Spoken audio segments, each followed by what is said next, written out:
নবীজি বলেন ইন্নাল কবর, নিশ্চয়ই কবর আউয়ালু মানাজিলিল আখিরা, কবর হলো আখিরাতের প্রথম ঘাঁটি। আমাকে আপনাকে বাসতলায় রেখে আসার পর আমার আপনার প্রথম ঘাঁটির নাম কবর। বলেন কি নাম? কবর। ফাইন্নাজা মিনহু ফামা বাদাহু আইসার।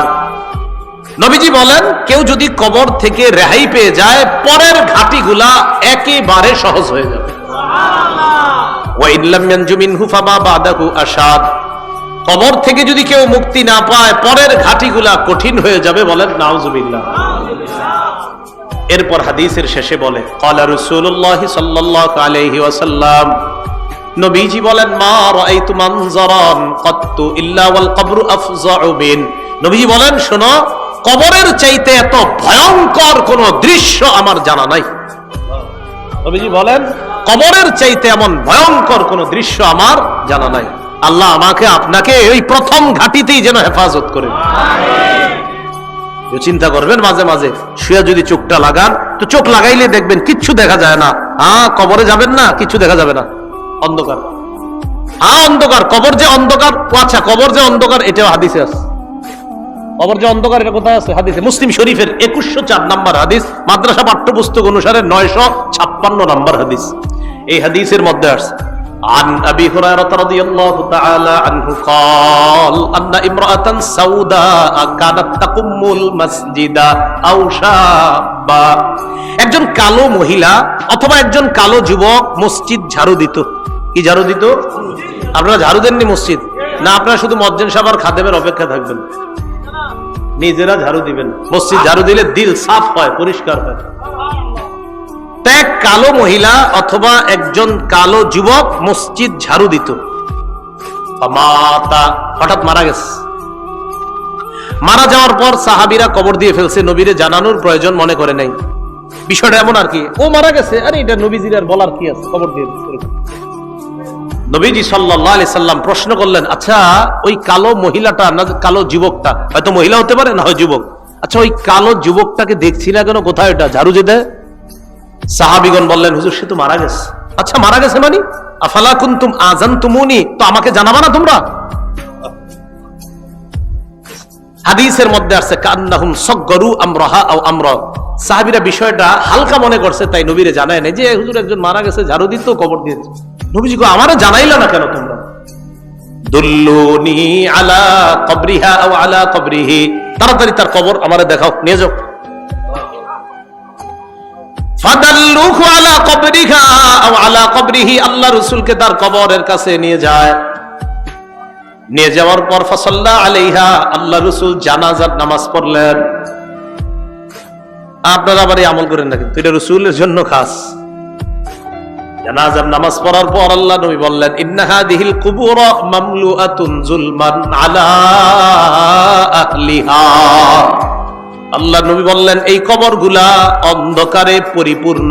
নবীজি বললেন এই কবরগুলা অন্ধকারে পরিপূর্ণ। কবরগুলা বলেন অন্ধকারে, কবরগুলা একবার ভাবেন, চোখটা বন্ধ করে, অন্ধকার, কিচ্ছু দেখা যায় না। আল্লাহ নবী কয় এই কবরগুলা অন্ধকারে পরিপূর্ণ।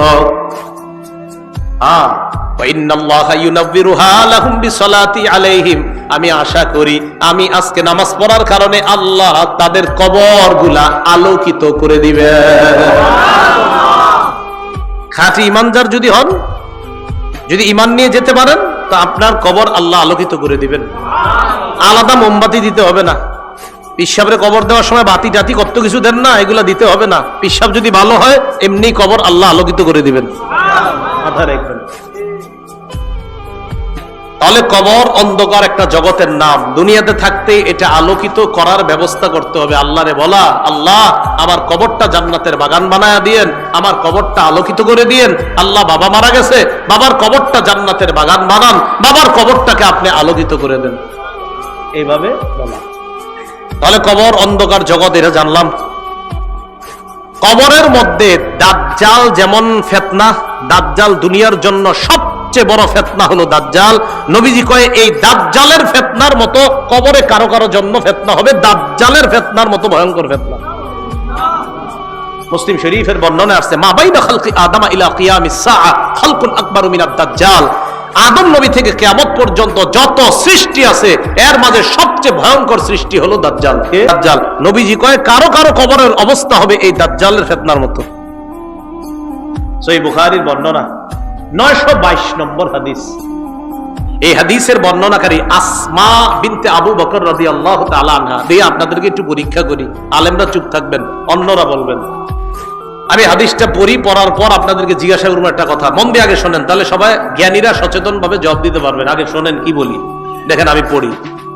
আন আসমা বিনতি আবি বকর সিদ্দিক রাদিয়াল্লাহু তাআলা আনহা ক্বালাত দাখালতু আলা আয়েশা।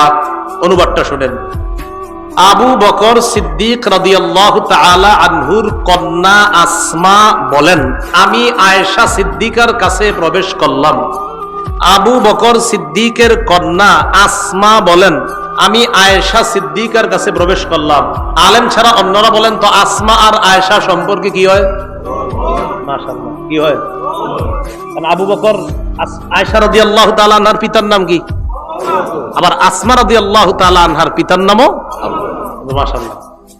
এই আসমা রাদিয়াল্লাহু তাআলা আনহা বলেন, আমি আমার বোন নবীর বিবি আয়েশা সিদ্দিকার কাছে গেলাম। যাওয়ার পর দেখি ওয়ান্নাসু ইউসাল্লুন, গিয়ে দেখি মানুষ নামাজ পড়ে। আমি আয়েশাকে প্রশ্ন করলাম, মা শাআনুন নাস, আয়েশা মানুষের কি হয়েছে, নামাজ পড়ে কেন? ফাআশারাত বিরাসিহা ইলাস সামা,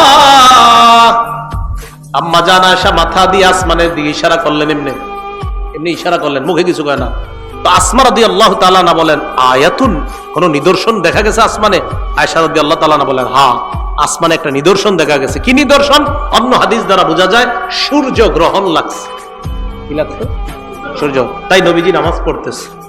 তো আসমা রাদিয়াল্লাহু তাআলা আনহা বলেন, আমরা যারা নারীরা ছিলাম আমরা একদম পিছনে, সবাই ওখানে আছে। নবীজি নামাজটা এত লম্বা করলেন, ফাতালা রাসূলুল্লাহ সাল্লাল্লাহু আলাইহি সাল্লাম, নবীজি নামাজ এত দীর্ঘ করলেন, হাত্তা তাজাল্লানিল গাশিয়ু, আমি বেহুশ হয়ে গেছি। আচ্ছা কি পরিমাণ লম্বা হইলে একজন মানুষ বেহুশ হয়ে যায় বলেন? ওয়াইলা জামবি কিরবা, আমার পাশে একটা পাত্র ছিল, ফিহা মা, এটার মধ্যে পানি ছিল। ফাজআলতু আসুব্বু বিনহা আলা রাসি, আমি এই পাত্র থেকে পানি নিয়ে আমার মাথায় ঢালা শুরু করলাম। এত পরিমাণ আমার মাথা গরম হয়ে বেহুশের কাছাকাছি চলে গেছে। নামাজ কি পরিমাণ লম্বা হয়েছে আল্লাহ জানে। তো আসমা রাদিয়াল্লাহু তাআলা আনহা বলেন, এক পর্যায়ে ফালাম্মান সরাফা রাসূলুল্লাহ সাল্লাল্লাহু আলাইহি ওয়াসাল্লাম হাত্তা তাজাল্লাতিশ শামস, নবীজি নামাজ শেষ করছে, ইতিমধ্যে সূর্য স্বাভাবিক হয়ে গেছে, সূর্য ঠিক হয়ে গেছে। আমি যেই কথাটা বলার জন্য আপনাদেরকে হাদিসটা শোনাইতেছি, কোনটা? দাজ্জালের ফিতনা, এটা শোনানোর জন্য। এবার দেখেন নবীজি কি বলেন। নবীজি বলেন, নবীজি নামাজের পর একটা ভাষণ দিলেন, খুতবা দিলেন, নামাজের পর ভাষণ দিলেন। ভাষণের মধ্যে নবী বললেন, মা মিন শাইইন লাম আকুন উরিতুহু ইল্লা ক্বাদ রাআইতুহু ফি মাকামি, ইতিপূর্বে আমাকে যা দেখানো হয় নাই আজকে আমি সব দেখছি। এই নামাজের মধ্যে আমি সব। নামাজটা কি শর্ট ছিল না লম্বা? নবীজি বলেন, ইতিপূর্বে আমাকে এমন যা কিছু দেখানো হয় না আজকে আমি সব দেখছি। শেষে কি কয় জানেন? হাত্তাল জান্নাহ ওয়ান নার, জান্নাত জাহান্নামও দেখছি। আরেকটা বর্ণনা আছে, সূর্য গ্রহণের নামাজে নবীজি দাঁড়াইছে না, আমার দিকে তাকান, সামনের কাতারের সাহাবী যারা, তারা তাকায় দেখে নবীজি নামাজের মধ্যে হঠাৎ এমন করছে, এই যে নামাজ শেষ। আপনারা আবার এরকম করেন না, কিন্তু পুরাটা শোনেন আগে। একদল করবো কি যে নবীজি এরকম করছে আমিও করবো, আরে পুরাটা শোনেন কি কয়। নামাজ শেষ করার পর নবীজিকে এক সাহাবী বললেন, হুজুর আজকে আপনি এমন একটা কাজ করছেন যেটা অতীতে দেখি নেই। নবীজি, আচ্ছা খেয়াল করছো? কয় হ্যাঁ। ওই মুহূর্তে আমি জান্নাতের আঙ্গুরের ছড়া দেখছিলাম, ওইটা আমি হাত দিতে গেছিলাম, যদি আনতে পারতাম কিয়ামত পর্যন্ত সবাই খাইতে পারত। আপনারা কি আঙ্গুর দেখেন নামাজে? তো দেখলেন হাত দিবেন, দেন না তো, এই জন্য আমল করতে চান না।